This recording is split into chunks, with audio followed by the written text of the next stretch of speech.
The global financial map is shaking, quietly but violently enough that the world's biggest players are no longer pretending everything is normal. Something old, heavy, and glittering has re-entered the conversation: gold. And at the center of this storm sit two of Europe's economic giants, Germany and Italy, demanding that a massive portion of their gold reserves be returned from deep beneath Manhattan. This isn't just wealth on the line.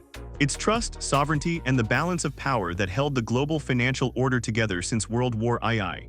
And now, Europe's patience with America's vaults and its politics is starting to crack. For decades, storing gold in the United States meant safety, stability, a promise that even if global politics turned upside down, the vault in New York was the last place anyone needed to worry about.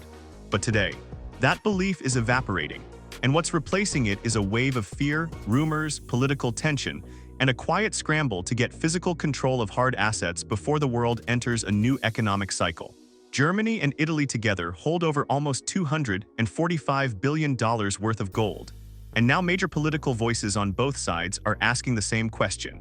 Why should Europe trust America with its deepest financial insurance policy in an age of tariffs, tensions, and unpredictable leadership? And even more worrying, what happens if the US says no? This is the story unfolding right now, one filled with political fire, logistical madness, central bank panic, and massive implications for the global dollar system. And if you think this is just about shiny metal bars, think again.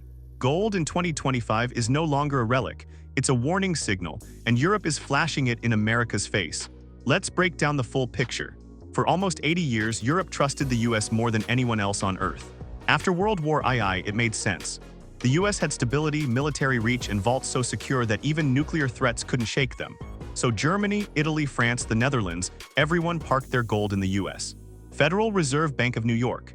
Germany still stores over 37% of its entire reserve there. Italy keeps roughly 43% of its gold under American watch. Together, that equates to hundreds of billions, an enormous insurance policy for Europe's monetary system. But the world isn't what it used to be. The last few years saw a dangerous cocktail of events. Trade tensions rising between Europe and the US, political unpredictability, especially with Trump's return, and his open criticism of the Fed, a global wave of central banks hoarding gold, signaling fear of the next monetary cycle trust, issues growing as countries look for physical control of reserves, the biggest change.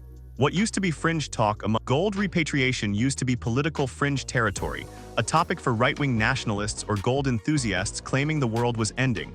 Not anymore. In Berlin, voices from every direction suddenly want answers. In Rome, pressure is mounting as parties question why Italy's most valuable national asset is thousands of kilometers away.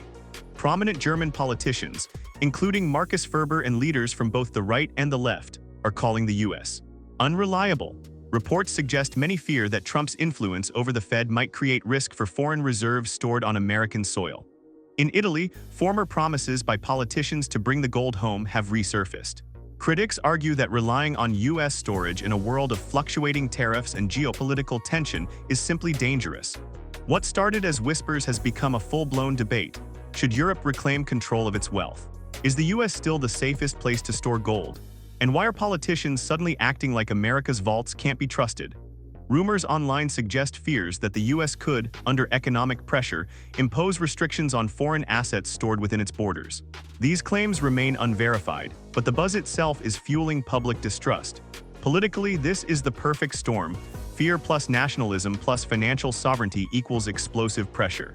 And once gold becomes a symbol of national identity, no government wants to be seen as careless. Which brings us to the next question: if Germany and Italy really decide to move their gold, how do you even move 19 tons of metal safely across oceans? This part sounds like a Hollywood heist script, but it's real. Moving gold is not like shipping containers of goods. It's one of the most dangerous and expensive logistical operations on Earth. Germany has done it before. From 2013 to 2017, it secretly moved 674 tons of gold from New York and Paris back to Frankfurt using highly classified operations, NATO aircraft, and nighttime military coordination. And that was only a fraction of what's at stake today.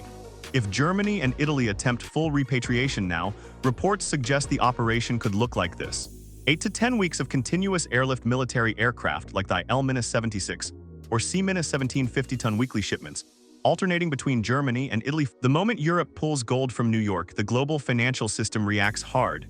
Gold isn't just metal, it's collateral. It affects liquidity, confidence, and the pricing of U.S. treasuries. Analysts warn that withdrawing $245 billion in gold could increase strain on the Fed's reverse repo market, trigger a short-term liquidity squeeze, push U.S. Treasury yields upward, increase borrowing costs for the American government, cause mortgage and loan rates to rise, hit the auto and housing markets hard, create pressure on municipal bonds and local infrastructure spending. Even a 10 basis point rise in yields can cost billions. And if Germany and Italy have to sell treasuries to finance the airlift, yields could rise even more. This is where everyday Americans feel the burn. Higher mortgage rates, higher car loan payments, slower housing market, rising borrowing costs, reduced credit availability. In a politically sensitive environment, these effects become fuel in the fire. Because gold repatriation isn't just symbolic, it's financial warfare at slow speed. And the long-term impact, even more dangerous. Here's the part nobody wants to talk about publicly. The world is quietly preparing for a future where the US dollar isn't the undisputed king. Central banks around the world are buying gold at record levels, reducing exposure to US debt, diversifying reserves, preparing for a future of currency fragmentation. By the end of 2024, gold made up over 20% of global reserves, nearly double from the early 2000s. If Europe escalates the trend, analysts predict that number could reach 25% by 2028. The implications: lower demand for U.S. treasuries, higher American borrowing, cost a weakened dollar, less global reliance on U.S. monetary policy, a shift toward a multipolar financial system. Reports claim some economists see this as the start of a slow dethroning of the dollar. Not a collapse, not a crisis, but a gradual transition where the dollar becomes one of several major global currencies instead of the primary one. Gold is becoming a hedge against uncertainty. Countries want physical control, not promises. Germany and Italy's potential gold repatriation is not an attack on the US, it's a warning sign. A sign that global alliances are weakening. The era of automatic trust is over. Nations want sovereignty over their financial future.